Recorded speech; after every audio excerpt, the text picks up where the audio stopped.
Have you thought about the fact that the COVID pandemic has accelerated all kinds of technology? Right. Hasn't it really?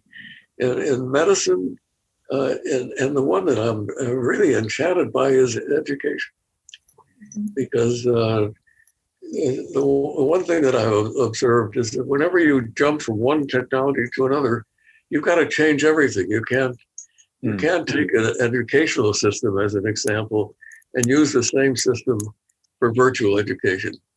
I think there are all kinds of things. You cannot do lectures.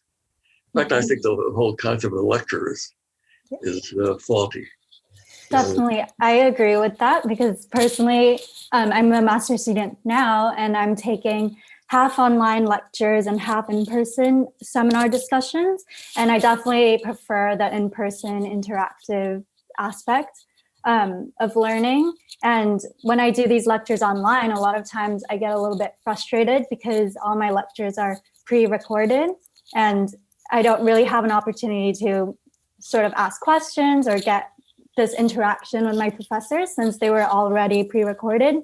So I really do think the virtual online learning system is sort of lagging behind and that like technology is racing ahead, but educational system is struggling to follow through.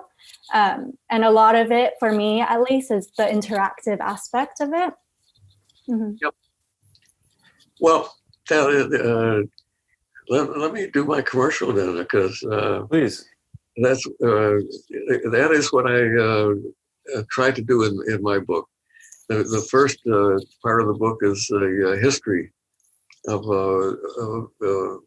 why the cell phone came into being, starting with a little bit of my own history. And I don't know why I put that in, because I didn't really intend to, but it turns out that anybody that thinks an idea happens at an instant moment of time is, I was going to say they're out of their minds, but they're inaccurate. Whatever you are is a combination of everything that's happened to you in your whole life. So there's a little bit of my personal history, that a lot about the conflict between the Bell system and Motorola, and how Motorola ended up, fortunately for all of us, prevailing. And then what we've already talked about, how the cell phone has already impacted society, and then something about what I think is going to happen in the future, and we've covered a lot of that today. But Marty, I like how you call it like the three revolutions, right? Essentially, wireless is going to really transform healthcare, which we've touched on, education. I believe the third category you point at is productivity. Yeah, it is. It is the importance of collaboration, which we are demonstrating right now. Yeah. You guys keep me from being boring because you keep interrupting me and coming up with better stuff than I got to say. But I think collaboration is of these three issues the most impactful. So people working together do so much more than individuals, and that is a treasure chest that we have to embrace. And really, COVID, yeah. I was just going to, mention, to the, point of, looking at us in the context of the coronavirus situation. It's really accelerating all these fronts. I mean, dramatically. Economists calls it the dawn of the, digital medicine era, which we thought, we were probably a little bit closer to noon, but, I think that's looking at things from a really big lens and, still recognizing this is a $3-4 trillion industry just in the States, 20% of GDP, as you pointed out in your talks. And, it's still a nominal amount growing, obviously accelerating, that are being solved with telemedicine and the infrastructure that is in place already in other industries. Education, I feel like, is obviously going through that same transformation, and productivity. Like Zoom is now worth more than Exxon. I don't know if that's still true, but there was a point just recently.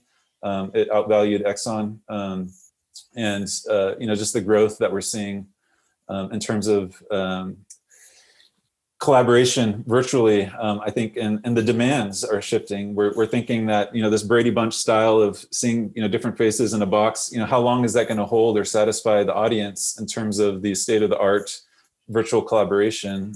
There's still a lot more room to grow. Yeah, well, we have a new thing to learn, don't we? About how to accommodate all these things.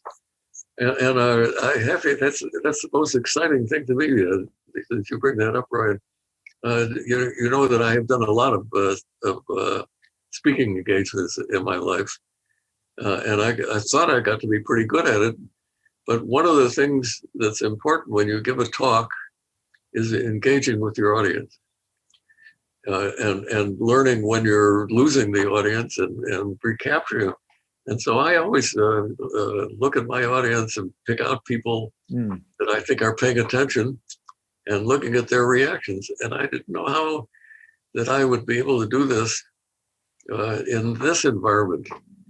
So it's a whole new learning experience for me.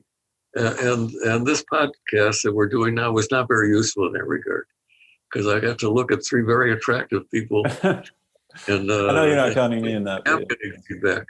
When I did this thing yesterday, this conference that you just talked about, Ryan, I only was looking at my interviewer. Wow. So I was getting no audience feedback, no questions, no. So I think we are at the beginning of an entire new learning experience. And I hope that this, you use the right word, Ryan, I hope this sticks, especially in the education thing. If I think if there's an opportunity in the world for improvement, it has to be in education. There are a lot of uneducated people around, which includes everybody that disagrees with me.